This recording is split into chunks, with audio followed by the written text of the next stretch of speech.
आवास योजना की पात्रता में हुआ बदलाव, घर पाने के लिए अब ये लोग भी कर सकेंगे आवेदन। प्रधानमंत्री आवास योजना पाने का सपना देख रहे लोगों के लिए अच्छी खबर है, अब घर पाना आसान हो जाएगा। केंद्र सरकार ने प्रधानमंत्री आवास योजना के तहत प्रतिमाह की जो आमदनी तय की थी उसे भी बढ़ा दिया। पहले बाइक और फ्रिज रखने वाले लोगों को इस योजना से दूर रखा गया था, लेकिन अब ये लोग भी घर पाने के लिए आवेदन कर सकते हैं। नोएडा वालों के लिए गुड न्यूज, अब हर 10 मिनट में मिलेगी ई बसेस। जिले में सिटी बस के रूप में 500 ई बसेस चलेंगी। ये बसेस 25 रूट पर 10 मिनट के अंतराल पर चलेंगी। बसेस का संचालन सकल लागत अनुबंध मोड पर होगा। इनमें 300 e buses Noida, 100 e buses greater Noida और 100 ई बसेस यमुना प्राधिकरण क्षेत्र में संचालित होंगी। वायबिलिटी गैप फंड के रूप में 224 करोड़ रुपए प्रतिवर्ष तीनों प्राधिकरण को खर्च करना होगा। 1.42 लाख शिक्षा मित्रों को नए साल का तोहफा, शासन से तबादले का आदेश जारी। उत्तर प्रदेश में प्राथमिक स्कूल में तैनात 1.42 लाख शिक्षा मित्रों को सरकार ने नए साल का तोहफा दिया। ये लोग मूल या समीप के स्कूल में तबादला करा सकेंगे। इसके लिए शिक्षा मित्र लंबे समय से इंतजार कर रहे थे। इसके लिए शासनादेश जारी कर दिया गया। भारांक तय हो गया है। डीएम की अध्यक्षता में कमेटी बनाई जाएगी। परीक्षा केंद्रों पर 50% स्टाफ होगा बाहरी। सेंटर पर लगाए जाएंगे नाइट विजन कैमरे। UP board high school intermediate परीक्षा केंद्रों में कक्ष निरीक्षकों की नियुक्ति के नियम सख्त कर दिए गए। केंद्रों पर तैनात किया जाने वाला 50% स्टाफ आंतरिक और 50% स्टाफ बाहरी स्कूल का होगा। कक्ष निरीक्षक ड्यूटी वाले कक्ष में पहुंचकर पहले कक्ष की अच्छी तरह से तलाशी लेंगे। कक्ष निरीक्षक ये सुनिश्चित करेंगे कि कक्ष में नकल संबंधी आपत्तिजनक सामग्री, पोस्टर आदि तो नहीं लगा है। महाकुंभ में क्लब की ओर से लंगर, 2000 लोगों की आंखों के होंगे ऑपरेशन। महाकुंभ में श्रद्धालुओं की सेवा के लिए भी संस्थाएं व संगठन आगे आ रही हैं। रोटरी और लॉयंस क्लब की 120 शाखाओं ने मदद के लिए हाथ आगे बढ़ाया। महाकुंभ में 1 महीने तक चिकित्सा शिविर लगाया जाएगा और श्रद्धालुओं के लिए लंगर चलाएंगे। शिविर में 2000 श्रद्धालुओं की आंखों का ऑपरेशन होगा। 5000 चश्मे दिए जाएंगे। सीएम योगी ने किया जल शोधन परियोजना का शुभारंभ। मुख्यमंत्री योगी आदित्यनाथ ने शुक्रवार को राप्ती नदी में गिरने वाले नालों की प्राकृतिक विधि से जल शोधन की 2 करोड़ 70 लाख रुपए के नगर निगम की परियोजनाओं का शुभारंभ किया। इस अवसर पर उपस्थित जनसमूह को संबोधित करते हुए उन्होंने कहा कि प्राकृतिक विधि से जल शोधन से नदी की शुद्धि के साथ करोड़ों रुपए की बचत भी होगी। अब रोबोट करेंगे शहर की गलियों में सफाई। शहर की गलियों में कुछ समय बाद रोबोट सफाई करते नजर आएंगे। स्मार्ट सिटी मिशन के दूसरे फेज के लिए ये कार्य योजना बनाई गई है। इस फेज में शहर में स्वच्छता पर सबसे ज्यादा फोकस होगा। स्मार्ट सिटी मिशन के दूसरे फेज के लिए प्रदेश के सिर्फ 2 शहर बरेली और आगरा को चुना गया है। वजह यह है कि इन्हीं 2 शहरों में पहले फेज के सभी काम पूरे हुए हैं। आउटसोर्स कर्मियों के न्यूनतम मानदेय पर आदेश जल्द। राज्य कर्मचारी संयुक्त परिषद का 5 सदस्यीय प्रतिनिधिमंडल मुख्यमंत्री योगी आदित्यनाथ से उनके सरकारी आवास पर मिला। इस दौरान कर्मचारियों की विभिन्न मांगों पर चर्चा हुई। प्रतिनिधिमंडल ने बताया कि आउटसोर्स कर्मियों के न्यूनतम मानदेय पर जल्द आदेश जारी करने का आश्वासन भी मिला है। वृंदावन ट्रेन से जाना होगा आसान, श्रद्धालुओं को जल्द मिलने जा रही है खास सुविधा। वृंदावन में बिहारी जी के दर्शन के लिए रोजाना हजारों श्रद्धालु पहुंचते हैं। इनके लिए राहत भरी खबर है। ट्रेन से देश के कोने कोने से पहुंचाने वाले इन श्रद्धालुओं के लिए सफर राहत भरा होने जा रहा है। भारतीय रेलवे यहां पर खास सुविधाएं देने जा रहा है। इससे सबसे ज्यादा फायदा बुजुर्ग श्रद्धालुओं को होगा। इस दिशा में काम भी शुरू हो चुका है। सिर्फ 1 साल में मिल जाएगा मेडिकल का डिप्लोमा। साइंस स्ट्रीम से 12वीं पास करने वाले ज्यादातर युवा डॉक्टर बनने की इच्छा रखते हैं।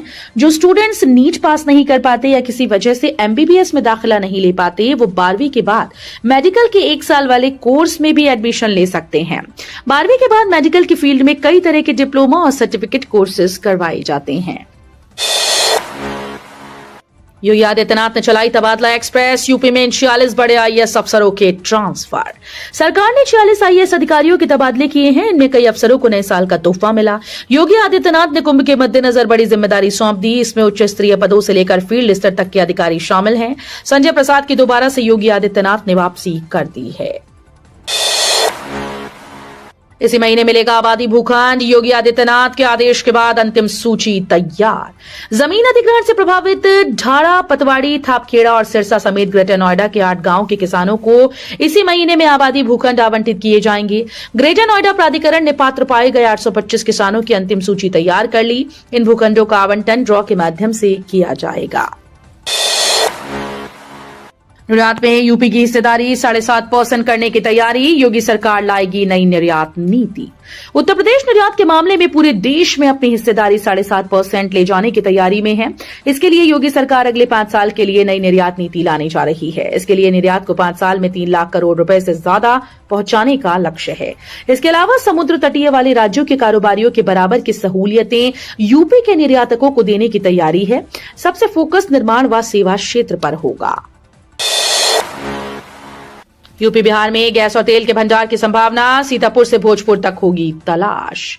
उत्तर प्रदेश और बिहार की नदियों के किनारे गैस और तेल उत्पादन की संभावना है। इसकी तलाश की जाएगी। ऑपरेशन अन्वेषण के तहत उत्तर प्रदेश के सीतापुर से इसकी शुरुआत होगी और गोंडा, बस्ती, गोरखपुर, मऊ होते हुए बलिया से भोजपुर तक सर्वे का काम किया जाएगा। सर्वे का काम करने वाली संस्था अल्फा जियो ने संबंधित जिलों के पुलिस कप्तान को पत्र भेजकर स्थानीय स्तर पर सुरक्षा मांगी है, क्योंकि छोटे विस्फोटक की मदद से खुदाई होगी और फिर सेंसर और सॉफ्टवेयर की मदद से तरंगों की जांच कर संभावना तलाशी जाएगी।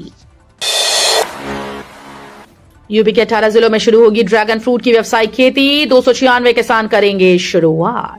यूपी के 18 जिलों में ड्रैगन फ्रूट की व्यावसायिक खेती शुरू की जाएगी। विश्व बैंक सहायतित UP agrees Uttar Pradesh agriculture growth and rural enterprises strengthening project योजना के माध्यम से उद्यान विभाग किसानों ने इसकी खेती कराएगा। इसके लिए विभाग ने 18 जिलों के 90 ग्राम पंचायतों का चयन किया, जहां इसकी व्यावसायिक खेती शुरू की जाएगी।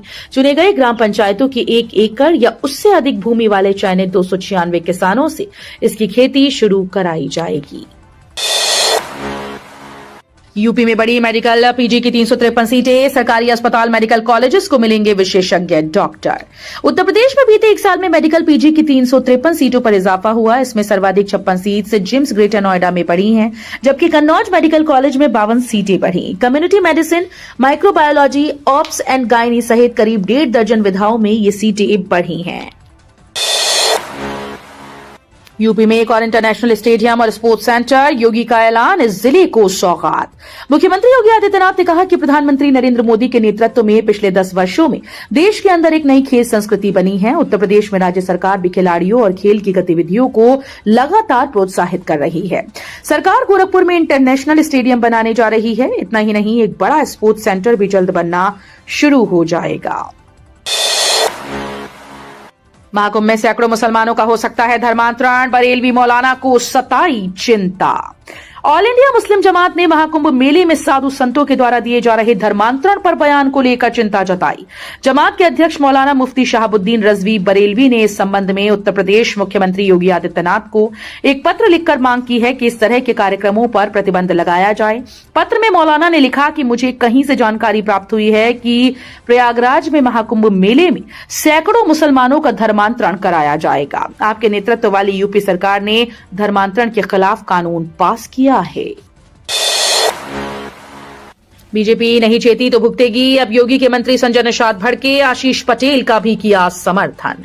यूपी में भाजपा का अपने सहयोगी दलों के साथ रिश्ता लगता है ठीक नहीं चल रहा। योगी सरकार में कैबिनेट मंत्री और सहयोगी पार्टी अपना दल एस के कार्यकारी अध्यक्ष आशीष पटेल अपनी ही सरकार को लगातार चुनौती दे रहे हैं। अपने ऊपर लगे भ्रष्टाचार के आरोपों को लेकर सूचना विभाग और यूपी पुलिस की विंग एसटीएफ पर हमले कर रही हैं। वाराणसी में ठंड का असर। कक्षा 8 तक के सभी स्कूल बंद। शीतलहर को देखते हुए कक्षा 8 तक के सभी विद्यालय 14 जनवरी तक बंद रहेंगे। कक्षा 9 से 12वीं तक के विद्यालय खुले रहेंगे। ये जानकारी जिला बेसिक शिक्षा अधिकारी डॉक्टर अरविंद पाठक ने दी। बेसिक शिक्षा अधिकारी ने बताया कि परिषद के वार्षिक कैलेंडर के मुताबिक 14 जनवरी तक कक्षा 1 से 8 तक सभी निजी और सरकारी विद्यालय बंद रहेंगे। गोरखपुर में 3 4 लेन सड़कों से आवाजाही बनेगी बेहतर, 1 का किया जाएगा चौड़ीकरण। उत्तर प्रदेश के मुख्यमंत्री योगी आदित्यनाथ अक्सर अपने गृह क्षेत्र गोरखपुर के विकास को प्राथमिकता देते हैं। योगी आदित्यनाथ गोरखपुर को एक महत्वपूर्ण सौगात देने वाले हैं, जिसमें शहर की सड़कों की कनेक्टिविटी मजबूत होगी। सीएम योगी आदित्यनाथ जिन 4 परियोजनाओं का शिलान्यास करेंगे, उनमें जिले की सड़क कनेक्टिविटी सुधरेगी। इस पर लगभग 1479 करोड़ रुपए खर्च होंगे। 4 फाटक असुरन 4 लेन, गोरखपुर पिपराइच 4 लेन और गोरखपुर खजनी सिकरीगंज 4 लेन को चौड़ा और मजबूत किया जाएगा। परीक्षा पे चर्चा में शामिल होंगे वाराणसी के 1.48 लाख विद्यार्थी। प्रधानमंत्री नरेंद्र मोदी के परीक्षा पे चर्चा में जिले के 405 विद्यालयों के 1,48,000 विद्यार्थियों को शामिल कराने का लक्ष्य मिला। माध्यमिक शिक्षा विभाग ने 14 जनवरी तक विद्यार्थियों और अभिभावकों के पंजीकरण के लिए सभी विद्यालयों के प्रधानाचार्य और प्रबंधकों को पत्र भेज दिया है।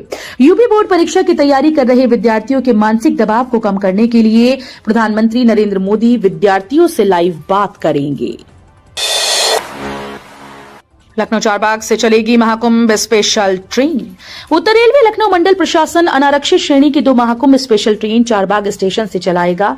ये ट्रेन प्रयाग जंक्शन व फाफामऊ के लिए चलेंगी। सीनियर डीसीएम कुलदीप तिवारी ने बताया कि train 04292 Lucknow Prayag junction Charbagh station से दोपहर 2 बजे चलकर उतरेटिया, मोहनलालगंज, बचरावा, रायबरेली, उचाहार होते हुए प्रयाग शाम 7:55 पर पहुंचेगी। ये ट्रेन 12, 13, 27, 28 जनवरी, 1, 2, 10, 11, 24 व 25 फरवरी को चलाई जाएगी। फ्लाईओवर के नीचे बनारसी खान-पान का लगेगा तड़का, कचौड़ी, जलेबी और मलाइयों का मिलेगा स्वाद। वाराणसी शहर के फ्लाईओवर और आरओबी के नीचे फूड प्लाजा और फूड कोर्ट विकसित किए जाएंगे। इसके लिए नगर निगम की ओर से सर्वे शुरू किया गया। इन फ्लाईओवरों के नीचे बनारसी खान-पान का तड़का लगेगा। इसमें बनारसी कचौड़ी, जलेबी और मलाइयों का स्वाद मिलेगा। फ्लाईओवर के नीचे ग्रीन फील्ड एरिया डेवलप किया जाएगा। पाथवे के किनारे बैठने के लिए बेंच, पाथवे विकसित किए जाएंगे। योगी सरकार ने बदला नियम, 75 जिलों में ये लोग नहीं चला सकेंगे ई रिक्शा। नए साल के शुरू होते ही उत्तर प्रदेश की योगी सरकार एक्शन में नजर आ रही है। सीएम योगी ने प्रदेश में लगातार हो रहे सड़क हादसों को लेकर बैठक की। इस बैठक का मकसद एक ही था कि प्रदेश में यातायात नियमों का सुचारू रूप से पालन हो सके और लगातार हो रही सड़क दुर्घटनाओं पर रोक लगाई जा सके। इसके साथ ही ई रिक्शा चालक को लेकर बड़ा फैसला किया गया है। प्रदेश भर के करीब 75 जिलों में अब नाबालिग ई रिक्शा चालक नहीं होंगे। अगर कोई नाबालिग ई रिक्शा संचालित करता है तो सख्त कार्रवाई की जाएगी।